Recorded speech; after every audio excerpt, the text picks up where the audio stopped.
Bonjour, bienvenue dans la table avec Annabelle. Nous terminons cette semaine avec Eric et Rachel et on va parler de relations, de niveau de relations aujourd'hui. Mais avant, j'aimerais vous partager un témoignage de Sandy suite à la guérison de conférence guérison et réveil. Et Sandy nous dit: j'ai été guérie du strabisme. Depuis toute petite, j'en souffrais et cela me déstabilisait car plus je grandissais et plus cela empirait. Et quand Jean-Luc Traxel a dit que Dieu allait guérir tous les problèmes des yeux, j'ai touché mes yeux et j'ai ressenti une petite douleur à l'œil droit. J'ai eu la foi que c'était le Saint-Esprit qui me touchait, car cet œil était celui qui était le moins actif. Puis il a demandé de laver les yeux et de regarder dans un miroir. À ma grande surprise, mon regard était normal et je rends grâce au Dieu à Dieu qui est grand. Et oui, Dieu est grand, il guérit toutes sortes de maladies, il guérit les yeux aussi. Alors Sandy, on se réjouit avec vous et avec tous ceux qui avaient été aussi guéris pendant ce live, parce qu'il y a eu de nombreux témoignages de guérison, beaucoup notamment de guérison au niveau des yeux, de strabisme, de glaucome, etc. Dieu fait de belles choses. Alors merci encore à tous nos partenaires, parce que c'est ensemble que nous pouvons l'accomplir. Et si vous aussi vous voulez devenir partenaire, eh bien vous pouvez aller sur emcitv.com/don, avoir toutes les informations. Et je vous encourage aussi à vous inscrire, à vous abonner à la chaîne YouTube pour pouvoir recevoir toutes les notifications, notamment des programmes spéciaux, mais aussi de vos programmes préférés. Et puis, si vous aimez une émission, mettez juste un pouce qui fait toute la différence. Alors maintenant, Eric et Rachel, eh bien, nous allons parler de différentes relations, parce que quelquefois, on peut mettre des pouces aujourd'hui un peu partout. Et selon ces pouces, on peut comme évaluer, en tout cas, on a l'impression qu'on peut évaluer les relations. On peut évaluer si on est proche ou pas proche de quelqu'un. Et c'est vrai que les réseaux et toutes les relations virtuelles ont peut-être un petit peu, en tout cas, où nous ont mélangé dans nos relations, dans à la fois la qualité de la relation, mais aussi beaucoup au niveau de la proximité, de l'intimité de la relation. Ça crée des déceptions, ça crée des fausses attentes, ça crée quelquefois un sentiment de trahison là où il y aurait pu ne pas en avoir au final. Donc on va voir comment évaluer nos relations, puis aussi reconnaître les éléments qui font qu'une relation sont saines ou ne sont pas saines, parce qu'il y a des alertes quand même, quelquefois qui ne manquent pas, et c'est important de pouvoir les connaître et de pouvoir les identifier.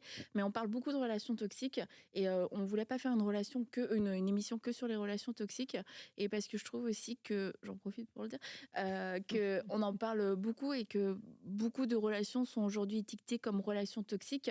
Ce sont des relations en cours avec des gens imparfaits, et que quand on est trop pressé aussi dans les relations, tu me sers pas, t'es pas utile, hop, et bah voilà, t'es toxique. C'est comme, c'est peut-être des jugements un peu, c'est des raccourcis. Donc on va voir aussi qu'il y a des relations saines qui existent encore aujourd'hui, et c'est possible de les construire.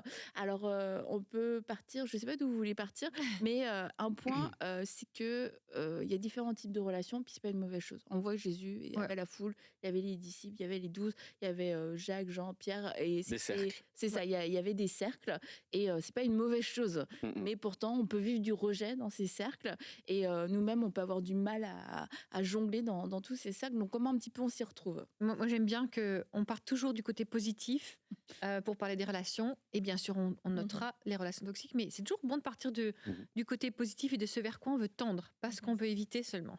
Quand on apprend à conduire au Colorado, sur la glace, on nous dit ne regarde pas le fossé, parce que si tu regardes le fossé, tu y vas dans le fossé.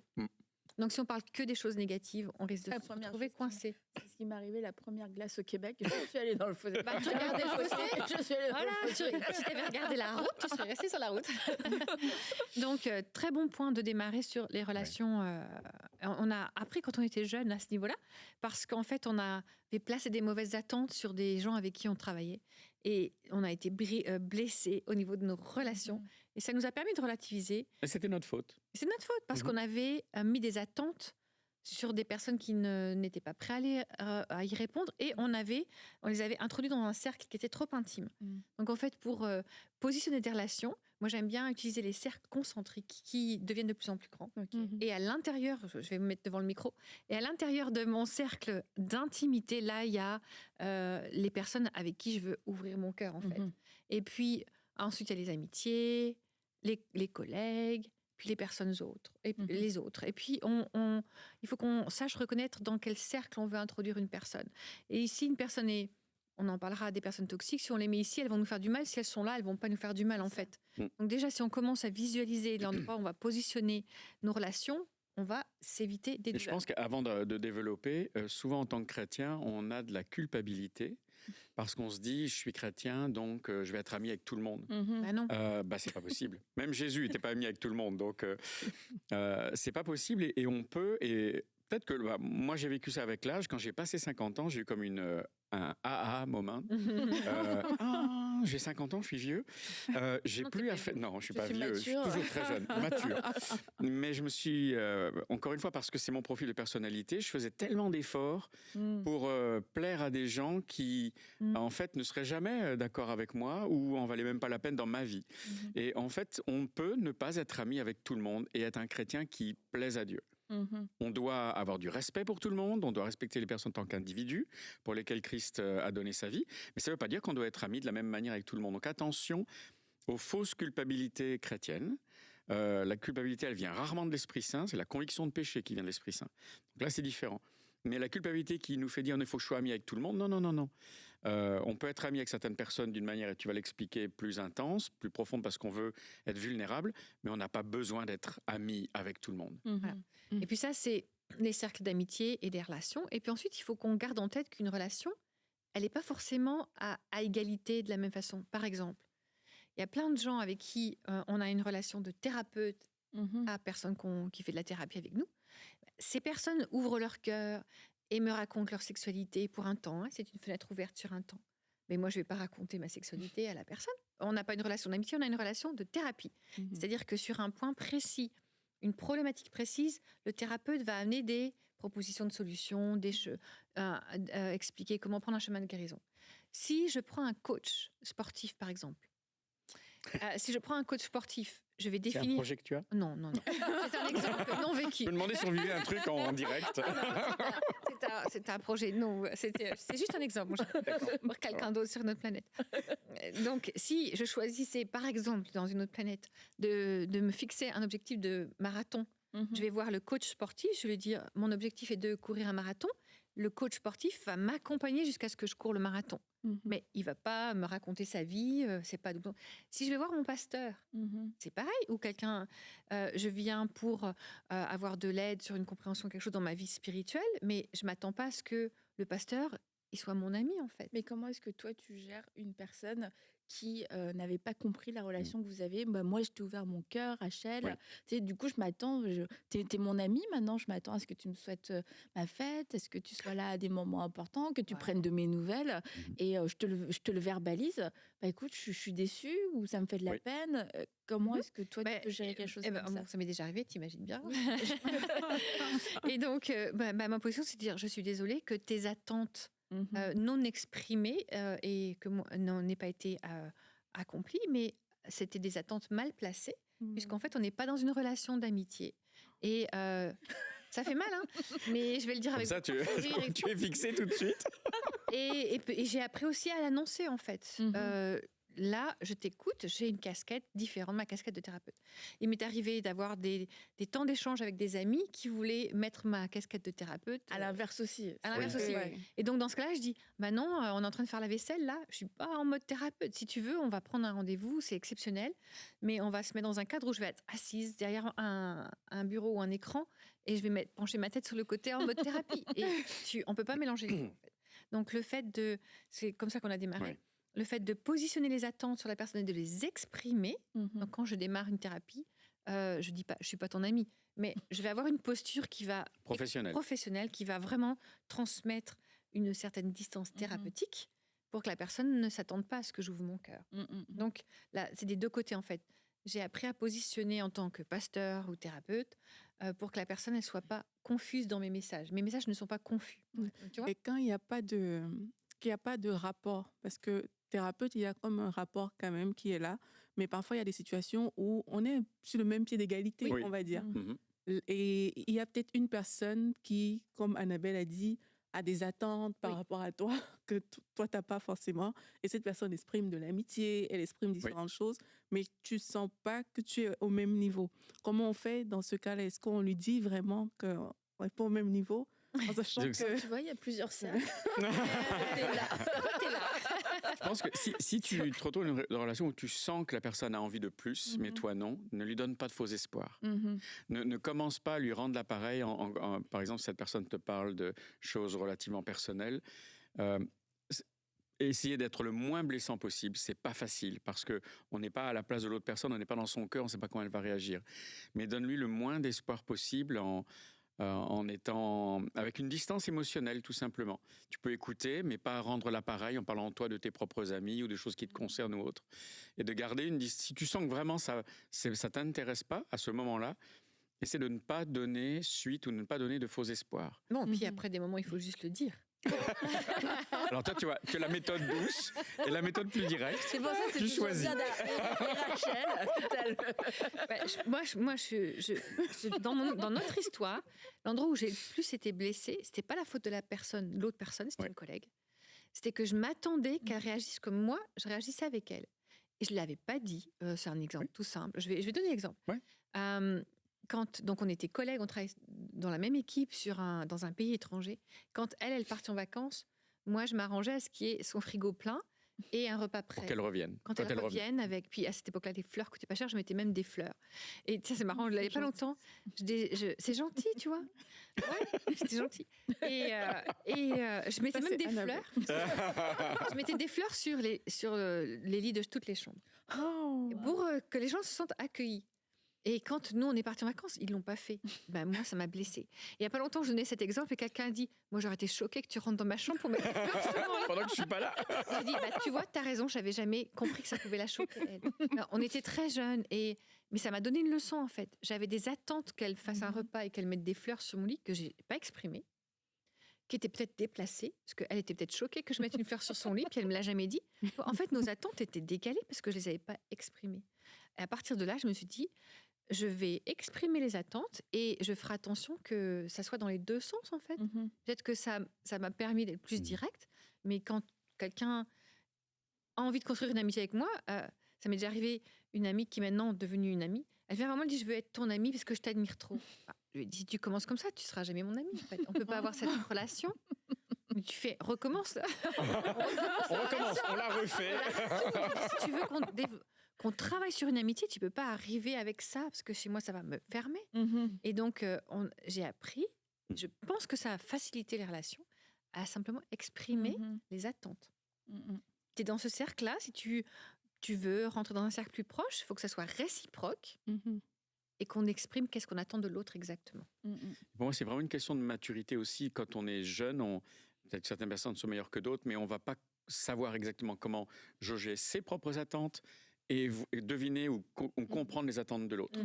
Souvent, des relations tournent mal parce que justement, il y a un problème d'attente d'un côté ou de l'autre ou des deux côtés. Et donc ça, c'est de la maturité aussi dans la vie, où à force d'avoir des fois des relations déçues ou bien des choses qui se sont mal terminées, où on doit travailler sur soi pour comprendre ce que l'on attend d'une relation, tâter le terrain, voir si ça peut aller plus loin, sans s'engager déjà avant d'avoir la réponse de l'autre. Et quand on est de l'autre côté, parce que là, on parle de gens qui veulent entrer plus dans notre cercle, mais quand c'est nous qui voulons entrer dans le cercle de quelqu'un et qu'on a envie d'être plus proche, on est là, mais on se dit, il y a des gens qui sont là, moi aussi j'aimerais être là, parce que j'aime vraiment cette personne, j'aimerais qu'elle m'aime plus en fait. Et on fait des pas, mais on sent qu'il n'y a pas d'ouverture. Donc dans ces cas-là, comment est-ce qu'on peut le vivre ? Est-ce que ça veut dire qu'on peut juste pas y aller ou que peut-être on s'y prend mal ? Quand ça m'arrive, je fais deux choses. Je me dis, ok, Eric, quelle est ta motivation ? Est-ce que je veux vraiment connaître la personne pour elle-même ou est-ce que j'aurais un intérêt ? Parce que professionnellement, ça pourrait représenter une bonne connexion, parce que ceci, parce que cela. Ce qui n'est pas forcément une mauvaise chose, d'avoir des connexions. Mais est-ce que j'ai un intérêt qui me motive ou est-ce que c'est pour la personne, etc. Puis après, une relation forcée, ça ne marche jamais. Donc, je mets Dieu dans l'affaire. Je dis, Seigneur, à un moment donné, on va laisser les choses se passer. Et si ça s'ouvre, ça s'ouvre. Si ça ne s'ouvre pas, merci Seigneur quand même. Mais je ne veux pas forcer quelque chose qui serait fake, qui serait faux. qui serait hypocrite, même si le mot est un peu fort, mais je veux être sûr que Dieu soit dans l'affaire aussi, pour que la relation s'ouvre si elle doit s'ouvrir. C'est une très bonne approche, hein. C'est comme ça qu'Eric fonctionne. Moi, je pense Et donc Rachel, toi, comment Merci de valider, ma chérie, ça fait toujours plaisir. Moi, je pense à une amie, pareil au Laos. Et je l'ai croisée, cette femme-là. Je me suis dit, on pourrait être amies toutes les deux. Alors, c'est vrai, je suis rentrée, j'ai dit, oh là, j'ai rencontré une femme. C'est bizarre parce que son cadre de travail ne colle pas avec le nôtre, mais je suis sûre que je pourrais être amie. J'ai pris l'initiative de lui dire, on vient de se rencontrer, j'ai l'impression qu'on pourrait être amis. Et j'ai dit comme ça, est-ce que tu voudrais qu'on aille boire un café ensemble pour qu'on apprenne à voir, enfin, genre, tu viens faire une date avec moi d'amitié pour voir si y a que ça peut coller ou pas. Et on a fait ça. Et franchement, c'est une amitié de 25 ans qui a démarré comme ça. On s'est croisés. Là, pour le coup, si j'avais pas initié, nos cercles étaient tellement différents, éloignés, qu'on se serait jamais croisés par hasard, en fait. Mais je l'ai vue. Et puis après, on en a discuté. On est devenus amis. Elle a eu la même réflexion. Elle s'est dit, waouh, on pourrait être amis toutes les deux. Et on a donc été intentionnels. En disant, on se donne une chance ou pas en amitié. Parce ça, c'est un truc de nénette. Ouais, je veux pas être misogyne mais entre gars, je suis pas sûr que ça marcherait de la même manière. Ça a marché. Ça a marché. Je l'ai fait encore une autre fois. Je l'ai fait 2 fois dans ma vie. Et il y a des amis. Et en fait, on n'a pas tant d'amitié. Dans le cercle intime, on n'en a pas tant que ça. En fait, on n'a pas besoin de beaucoup non plus, je pense. Moi, j'ai des amis, quelques amis de lycée, voilà. Et puis quelques amis de cœur, en fait. Avec des amitiés qui ont été construites puis qui tiennent au fil des années. Après, tu as des amitiés qui sont proches, mais un peu moins intimes, etc. Donc, choisir avec qui on investit dans ces amitiés-là, ça vaut le coup quand même. Ouais. Mais je crois aussi qu'à fois, il peut y avoir... tu disais, c'est quoi ma motivation? Et quelquefois, c'est même pas un intérêt de ce que la personne peut m'apporter, c'est qu'on n'a que 2 modes. Soit on n'est pas amis, soit on est amis, mais amis proches. Et qu'en fait, certaines personnes vont tout le temps rechercher l'intensité. L'intensité, quasiment fusion. Et qu'en fait, s'il n'y a pas ça, c'est comme ils ne savent pas avoir de relation en dehors. T'as raison, c'est vrai. Et tu vois, c'est pas parce qu'il y a un intérêt, c'est parce que c'est la seule façon que je sais faire les relations. Moi, quand tu me dis ça, toi, intérieurement, je sens la casquette de thérapeute qui se met. Je me dis, OK, il y a un déséquilibre, il y a une souffrance. Je n'ai pas dit que c'était moi, Eric. Non, j'ai compris. Il y a une souffrance, il y a un déséquilibre dans je te donne tout ou rien. Et donc, il y a sans aucun doute quelque chose dans l'enfance qui a généré une blessure. Et la blessure se transmet dans l'incapacité d'avoir des relations bien équilibrées. Je ne suis pas sûr d'avoir déjà donné peut-être ce témoignage à cette occasion sur une autre de nos émissions avec toi, mais moi, je me rappelle avoir à un moment donné souvent recherché un mentor dans ma vie qui avait presque un rôle de père. Et un jour, ça s'est mal terminé dans une relation où j'ai eu le sentiment d'avoir été maltraité dans la relation, et puis je suis allé me plaindre à Dieu. C'était une relation toxique? Alors, je ne le voyais pas comme ça au démarrage. Et puis, ouais, Seigneur, pourquoi ça m'arrive? C'est pas la première fois. C'était pas beaucoup, mais un certain type de relation, ça m'était arrivé. Et le Seigneur m'a dit, mais c'est ta faute. Alors, je me dis, c'est pas ce que j'attendais, Seigneur. J'avais envie que tu me consoles, que tu prennes soin de moi. Il m'a dit, non, c'est toi qui était trop ouvert, donc qui n'a pas su faire attention à l'attente qui était de l'autre côté, et en fait, tu as donné carte blanche quelque part, et à un moment donné, ça a déraillé, tu t'es fait marcher dessus, parce que c'est toi qui es responsable aussi de la façon dont tu t'ouvres aux autres, et de ce que tu peux attendre de l'autre. Et j'ai appris une grosse leçon à ce moment-là pour ma propre vie. C'est moi qui avais un déséquilibre émotionnel, qui cherchait une compensation quelque part dans une relation avec un type de mentor. Depuis, j'ai guéri depuis ce moment-là, mais j'avais pas remarqué. J'avais un angle mort, je l'avais pas remarqué jusqu'à ce que le Saint-Esprit m'en parle. Et c'est vrai que d'avoir ce fort désir, quelquefois, d'être accepté dans une relation et de combler quelque chose. Ça peut nous faire accepter des choses qui sont pas acceptables. Tout à fait. Parce qu'on a tellement envie que ces gens-là nous aiment que finalement on leur donne cette autorité dans notre vie de nous traiter finalement un peu comme ils veulent, parce qu'on va revenir. On revient toujours. Ils nous ont fait un sale coup, on revient. Ils nous ont mal parlé, ils reviennent. Mais on manque de respect pour nous-mêmes quand on fait ça. Là, on est obligé de basculer sur un tout petit commentaire sur les relations toxiques, parce que quelqu'un qui va être toxique va chercher la faille en fait, et donc va apprendre à spotter, à détecter la faille chez la personne en face, et va venir comme essayer de nourrir, de combler, de venir te donner ce dont tu as besoin, de la valeur, de la reconnaissance, etc. Puis ensuite, clac, il te l'enlève. Et là, on t'arrache un bout de cœur, en fait. Donc, plus on travaille sur nos blessures, les blessures de l'enfance, les choses avec lesquelles on a grandi, que Saint-Esprit pointe avec son doigt en disant, peut-être qu'il faut qu'on s'occupe de pourquoi tu cherches de la reconnaissance dans les yeux de personnes qui auraient autorité spirituelle sur toi, par exemple. Pourquoi tu cherches de la reconnaissance? Et si tu travailles à avoir ta reconnaissance dans le regard de ton Père céleste, tu n'es plus une proie potentielle, en fait. Donc, on sort de risque de la relation toxique en soignant son cœur aussi. Oui. Parce que s'il n'y a pas de faille, il n'y a pas de poignée, en fait, pour quelqu'un nous attrape dans une relation toxique. Il y a des gens populaires qui vont avoir beaucoup de gens autour d'eux et il peut y avoir ça peut générer cette envie, je voudrais en faire partie. Parce que ce qu'on appelle en anglais de FOMO, de Fear of Missing Out, si je ne suis pas dans le cercle de cette personne, je vais manquer quelque chose d'important pour ma vie. Ça veut dire ça, FOMO? Oui. Fear of Missing Out. Tu connaissais? J'ai le mot, mais à chaque fois, tout ce que j'y mets, je me dis non, ça fonctionne pas. La peur de manquer quelque chose. Fear of missing. Et en fait, la peur de manquer quelque chose vient de ce que tu dis. Je ne suis pas établi dans qui je suis. Et j'ai l'impression qu'il me manque quelque chose et que c'est quelqu'un qui va me l'apporter. Et les gens populaires, souvent, vont, s'ils ne sont pas bien non plus dans leur peau, abuser de ça. S'ils sentent qu'il y a des gens qui sont remplis de FOMO, ils vont en abuser parce qu'en fait, ces gens-là ont besoin d'un complément qui leur est extérieur pour exister. Et c'est dangereux. C'est la porte ouverte à toutes sortes d'abus après. Et est-ce que s'il n'y a pas des gens dans un cercle intime, parce qu'on a vu qu'il y a différents types de relations, est-ce qu'il y a un manque à ce moment-là? S'il n'y a personne, oui. Si tu es tout seul dans le cercle intime, oui, il y a peut-être une carapace, une protection trop forte en fait. On n'a pas besoin de 50 000 personnes, mais de quelques personnes. Dieu nous le montre avec la Trinité. Dieu est un Dieu de relation. Il y a le Père, le Fils, le Saint-Esprit. Et on voit dans le ministère terrestre de Jésus qu'il y a une interaction entre les trois, en fait. On voit Jésus qui va prendre du temps avec son Père céleste, etc. Le Saint-Esprit qui est là en forme de colombe avec la voix de Dieu le Père. On voit ce relationnel. Donc, on a besoin d'être en relation. Et quelqu'un qui serait seul sur un îlot complètement enfermé dans une coquille, il y a une forme de protection, casquette de thérapie. Même si elle a d'autres des relations dans les cercles. Après, ça dépend Est-ce que tu veux dire complètement isolé ou est-ce que tu veux dire... Non, les relations peuvent être là, mais dans le petit cercle, le premier, il n'y a personne. Ouais, moi, j'irais chercher, tu protèges de quoi, en fait? De quoi tu as peur d'avoir mal? Pourquoi? Mais si c'est quelqu'un de célibataire, un monsieur ou une dame célibataire, tu n'as pas la même... tu te suffis à toi-même, en fait, tu n'es pas une demi-personne. Mais on a quand même besoin d'avoir des gens qui nous connaissent de l'intérieur. Qui a un droit de regard d'amour, à qui on puisse être redevable, par exemple, et qui puisse nous dire, écoute, là, attention à ce que tu fais, c'est peut-être pas bon pour toi, ou alors c'est bien, vas-y, fonce. Il faut plus que deux.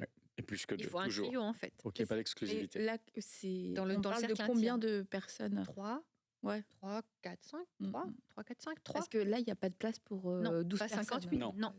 Non, plus qu'une. Comme si on a 2 amis, on est riche. 2 ou 3 amis, on est riche. Et des amis avec qui on peut dire, tu peux me poser des questions sur la pureté dans mes pensées, comment je gère mon célibat, mes finances, ma vie spirituelle. On va se tenir redevables ensemble pour marcher, à faire un bout de chemin ensemble. Jésus a envoyé ses disciples par équipe, en fait, pas seul. Et tu as besoin de faire le chemin de la vie, pas seul. Avec 2 personnes, 3 personnes qui ont droit de regard dans ton cœur. Alors souvent, il y avait ce cercle restreint de quelques apôtres autour de Jésus. Quand il est à Gethsémanée, par exemple, Jésus va avoir tellement peur et d'angoisse qu'il transpire du sang, donc c'est vraiment une angoisse extrême. Il va dire, venez, accompagnez-moi. Même lui, il va chercher à s'entourer de ses plus proches dans les moments où il en a le plus besoin et être vulnérable avec eux. C'est quand même le Fils de Dieu et Dieu lui-même qui va dire, j'ai besoin de vous. Oui. Venez veiller avec moi et prier, j'ai besoin de vous, j'ai trop peur. Même lui, il n'est pas tout seul. Non, même lui, il n'est pas tout seul dans ces moments-là.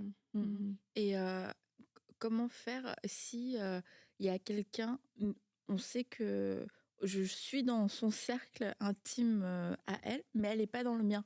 Elle n'est peut-être pas non plus à l'autre bout, mais elle n'est pas quand même dans mon cercle. Et comment est-ce que ça va créer un décalage à un moment donné? Est-ce que dans ce cercle particulièrement, il faut qu'il y ait une réciprocité? Alors, si tu parles du cercle intime, le tout petit, moi, je tendrais plus à parler de réciprocité.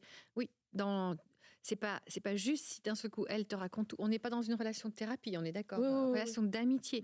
Si tu n'as pas un certain niveau de réciprocité, alors en vrai, tu es dans le deuxième cercle. Parce que dans le deuxième cercle, il y en a une qui peut être ouverte plus que l'autre.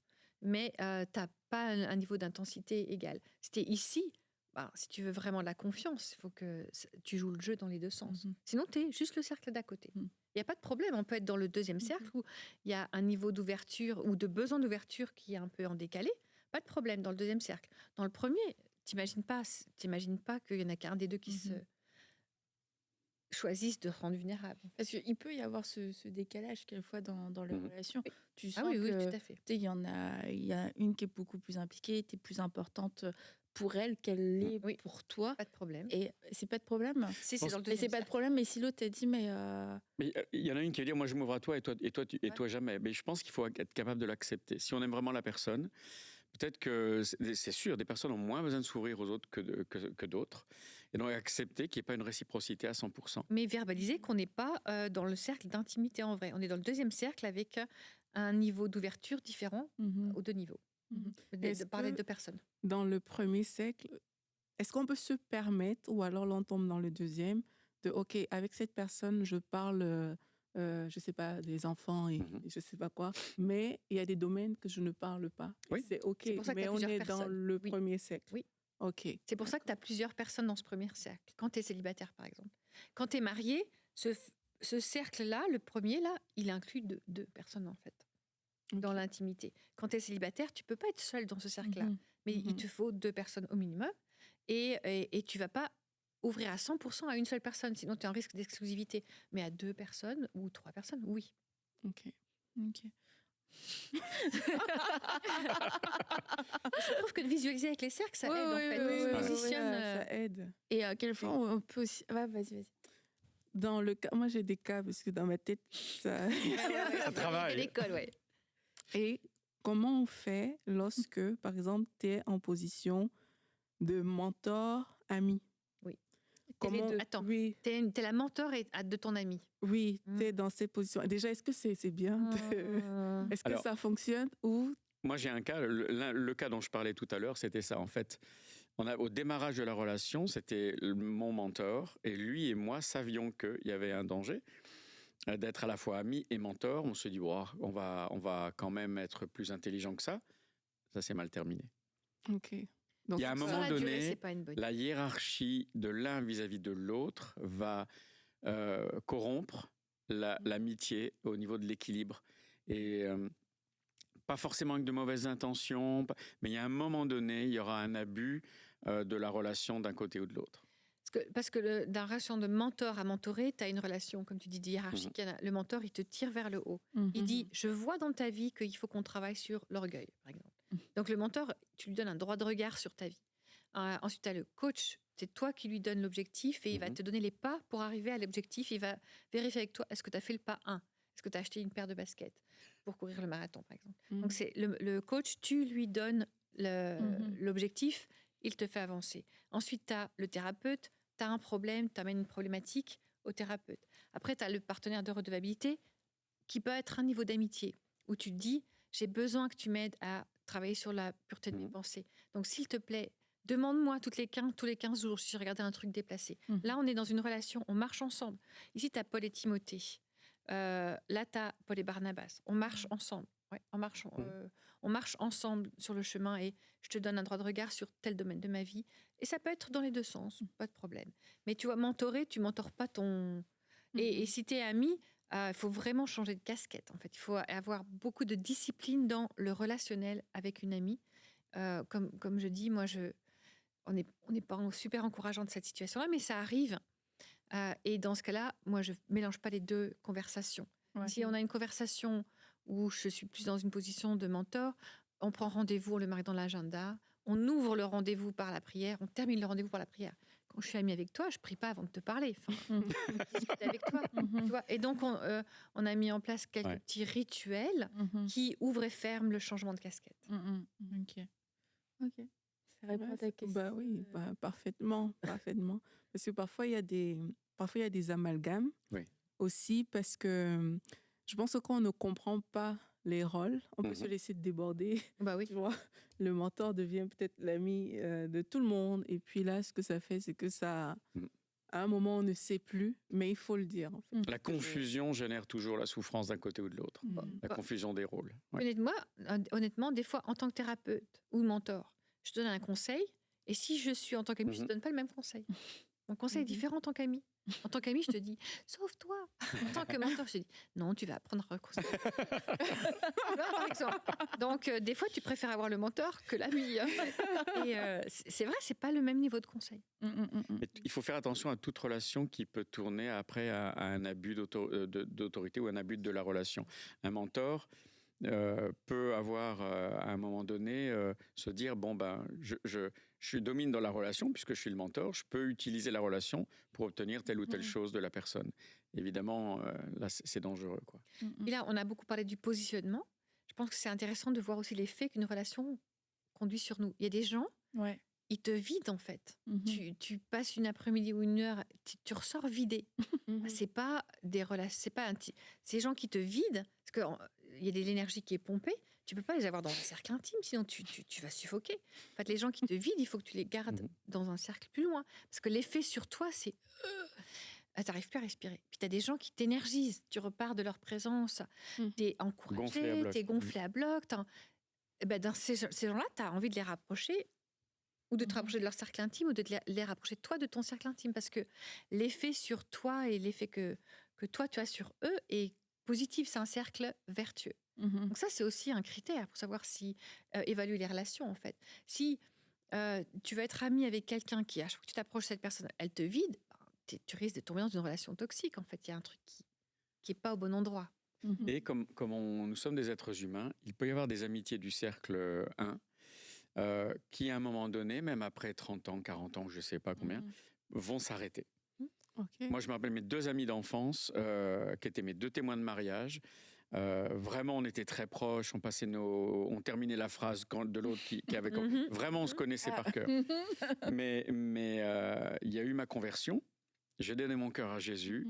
Ça, ils ont toujours été là, même ils ont compris que je changeais de façon de vivre. Mais petit à petit, ça a fait que même si on s'est jamais disputé, jamais fâché, rien du tout, mais on n'est plus aussi proche que ce que... Avant, ils étaient mon cercle le plus proche. Et puis, Jésus est entré dans ce cercle, et puis ma femme aussi. Et puis, mais en c'est fait... ni Jésus ni ta femme qui les ont poussés de côté. Pas du tout. Mais ce qui est normal, c'est qu'en fait, aujourd'hui, ils sont dans un cercle bien plus éloigné, parce que les années, parce que les choix de vie, l'éloignement ont fait que, en fait, naturellement, ils en sont sortis. Et moi aussi, je suis sorti du leur. Mais ça n'enlève pas l'historique. Du tout. Et quand on se revoit, on a toujours autant de plaisir de se revoir. Absolument. On est toujours amis, mais le cercle a changé naturellement. Il ne faut pas s'agripper comme un rocher. On était les meilleurs amis du monde. Pourquoi est-ce que tu m'as abandonné? Et parfois, c'est simplement la vie. Parce que quand tu connais quelqu'un depuis 20 ans, tu vois, c'est ton ami, c'est ta personne, la personne t'a vu dans toutes sortes de positions et de je sais pas quoi. Tu vois, donc vous savez que vous avez un historique ensemble, mais 20 ans plus tard, on évolue, on change, et parfois ça peut justement être difficile de même penser que en fait la personne est ici alors que la personne a toujours été là, et de l'exprimer, parce que dans tout ce qu'on dit, je pense qu'on le comprend quand même bien, mais je pense que la difficulté dans ce qu'on dit, c'est beaucoup verbaliser ces choses-là, tu vois. Dire à ma copine de 20 ans que... Enfin, tu ne vas pas le dire, mais... Rachel, oui. Mais même te comporter, tu vois, avec la personne qui vient vers toi pour être une amie, mettre ses limites là et tout, je pense que c'est peut-être plus à ce niveau qu'il y a la difficulté. Autant on comprend que c'est normal de ne pas raconter sa vie à tout le monde. Bien sûr. On le comprend, mais je crois que c'est vraiment au niveau de la communication pour exprimer ces choses-là qu'on a besoin de grandir. Et puis une relation qui évolue et qui s'épanouit, c'est pas forcément une relation où les gens vont changer de cercle. Elle peut s'enrichir au fur et à mesure du temps, mais rester dans ce même cercle. Exact. Et à la fois, on se dit, c'est comme, il y a une étape, il faudrait qu'on passe une étape. Et puis, en fait, il y a des gens, tu les mets dans un autre cercle plus proche et ça fonctionne pas. Et tu les remets dans l'autre cercle, ça fonctionne super bien. Tu dis, on va réessayer. Mais ça fonctionne pas. Et en fait, c'est accepté. Ici, on est bien. C'est le meilleur de notre relation. Et j'ai pas besoin d'aller chercher. Ça sera pas un échec. Notre réussite relationnelle, elle est ici. Et c'est là où on va avoir aussi beaucoup de paix. Et je pense qu'on se dit tout le temps, chaque chose qui doit évoluer, il faut que ça pointe dans ce sens-là, alors que pas du tout. Et ça, c'est quelque chose.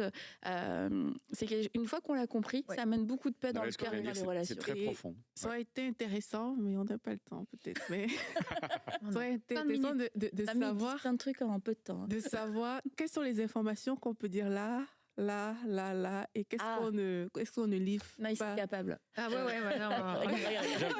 Quand tu es dans le cadre du couple, par exemple, le cercle numéro 1, il doit y avoir une transparence, une mise à nu. Comme Adam et Ève étaient nus, n'en avaient pas honte avant la chute. C'est ça vers quoi on doit tendre absolument. C'est-à-dire avoir une nudité évidemment physique entre époux, mais aussi émotionnelle et spirituelle, que l'autre, il n'y ait rien ou le moins possible. Et s'il y a quelque chose, on travaille quand même pour le mettre dans la transparence, qu'il n'y ait rien qui soit caché de l'un à l'autre entre époux. Ça, c'est le niveau le plus ultime, qui représente aussi ce que Dieu veut avoir avec nous. Le mariage, c'est symboliquement la relation, l'exemple de la relation que Dieu veut avoir avec nous. Rien de caché entre Dieu et moi. Et après, dans le cas du célibat, dans ce petit cercle intime avec 2 personnes ou 3 personnes, c'est comme un puzzle. On ne donne pas tout, mais des morceaux à une personne. Comme ça, on ne risque pas de créer de l'exclusivité, tout simplement. Et puis ensuite, c'est comme tu as accès à mon âme, à mon esprit, et puis à mes pensées, pas au corps évidemment, à mes pensées. Et puis quand on rentre dans le deuxième cercle, tu auras accès, pas à mon âme, mais à ce que je ressens, par exemple. Donc, pas l'essence de qui je suis, de comment je réagis dans mon âme, mais quelques-unes de mes émotions, tu vois, dans ce que je ressens. Puis ensuite, tu vas avoir accès à une couche beaucoup plus au maquillage, si tu veux. Quand tu ne me verras jamais sans maquillage, si tu es dans ce cercle-là. Si tu es dans ce cercle-là, tu me verras sans maquillage. Au niveau de maquillage, enfin sans maquillage, au niveau physique, mais aussi au niveau émotionnel. Tout le monde n'a pas accès à ce cercle-là, en fait, de dire quand j'ai mal, je ne vais pas le montrer à tout le monde, par exemple, ou quand je suis heureuse non plus. Donc, au fur et à mesure où tu t'éloignes, tu as accès à une couche plus éloignée du noyau de qui je suis. Et tout simplement, c'est visuel et c'est normal. Puis, tu n'as pas envie non plus d'avoir accès au noyau de tout le monde. En fait, tu ne peux pas porter ça. Tu peux pas porter ça, mais des gens qui seront toxiques vont essayer de rentrer dans ton noyau, en fait. Alors que non, tu n'as pas rentré dans mon noyau, tu n'es pas dans mon cercle. Si tu rentres dans mon noyau, tu vas voir mes failles. Une vraie amitié, quelqu'un qui est safe, il va voir une faille, une faiblesse, sans l'exploiter. C'est ça. Mais en me disant, viens, je porte avec toi le fardeau pour un temps, tu vois. Donc attention, c'est pas un accès direct à tout le monde. Tout le monde n'est pas branché en direct avec mon centre. En fait. Je pense que ça rebondit sur ce qu'Annabelle disait, ce qui pour moi est super profond. C'est vraiment de savoir que des gens peuvent s'épanouir à des niveaux différents. Ça ne veut pas dire qu'ils doivent progresser. C'est un peu dans l'entreprise, c'est le syndrome de Peters, quoi. C'est un peu la même chose. Oui, il y a des gens qui vont s'épanouir à tel niveau, ça ne veut pas dire qu'ils doivent aller au niveau au-dessus, forcément. Jésus, il en a choisi 12.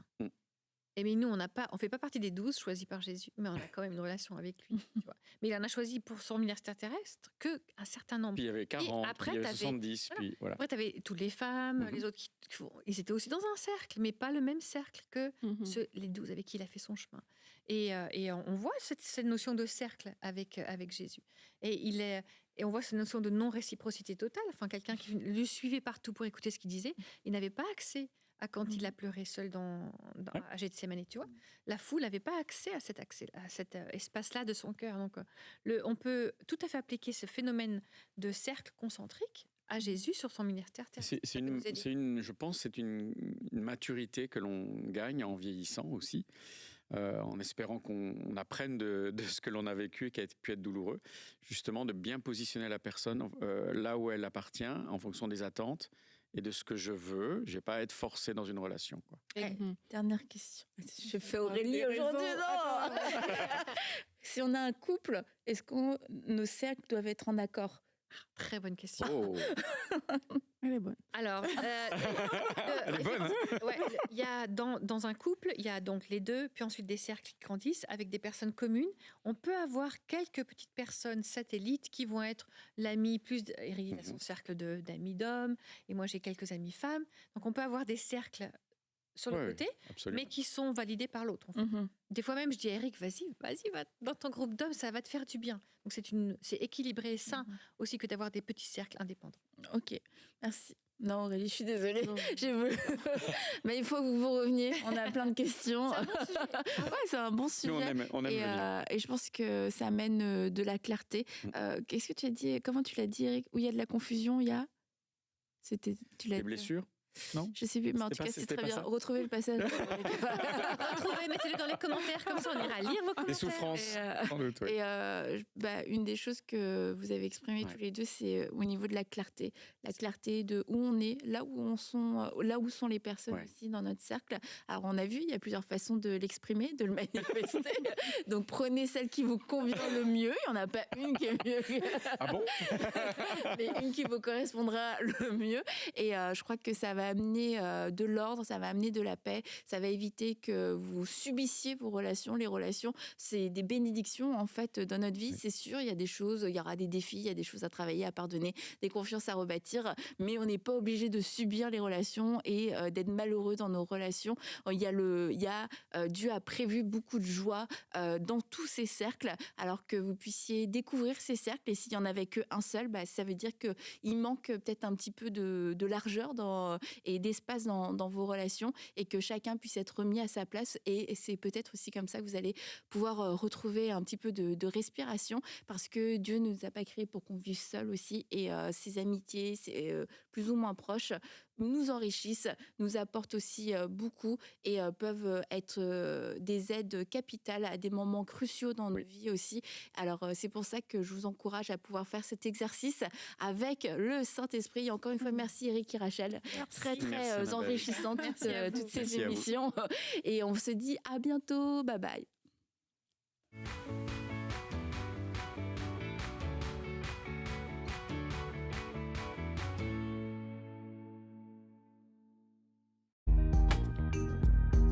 Merci à tous nos précieux partenaires, grâce auxquels cette émission a pu être réalisée. Vous aussi, rejoignez la grande famille des partenaires d'EMCI TV en faisant un don sur emcitv.com/don.